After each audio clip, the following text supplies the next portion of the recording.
Okay friends, to do this job you don't necessarily have your wheel off. I just have it off because it's easier for me for shooting the video. Overall, what you do need to do though is have your wheel off the ground and then support underneath the control arm just a little bit, applying gentle pressure. After that, we're going to come right under here and we're going to remove our lower bolt.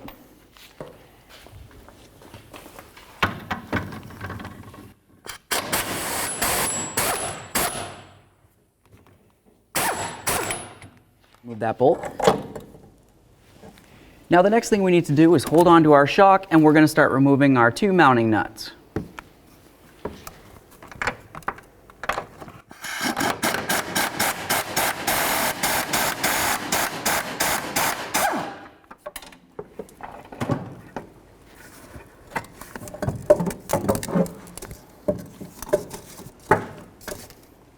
There it is, friends. You need to pay special attention to this area up along here. If you see any built up debris, you're going to want to make sure you get that off of there. It's got a lot. So now looking at the top of the mount, we need to go ahead and get underneath this. So go ahead and peel that away. And now you can see where the mounting nut is. Let's go ahead and remove that.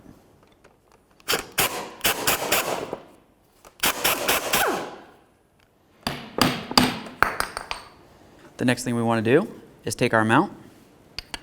That right up on here as well. Perfect. Now we're going to take our locking nut. We'll start this on here, we'll snug it up, and then we're going to torque it to 18 foot-pounds. Grab onto that shock, turn it upside down, and we're just going to push this down and into the mount. Now it's time to get this back up into the car. Just going to come right up along here. We'll bring this up to where it needs to go. It's going to line right up with those bolts. Something that I want to mention real quick is up along the top, I used a little bit of gasket maker. That's going to help keep moisture away from getting inside the trunk. That hole right there leads right inside. Go ahead and start both of your bolts and then we'll snug them up. Go ahead and torque these to 21 foot-pounds.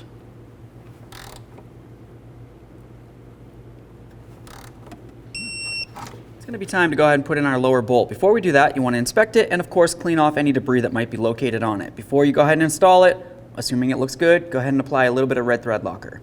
Now it's going to be time to put in our lower bolt.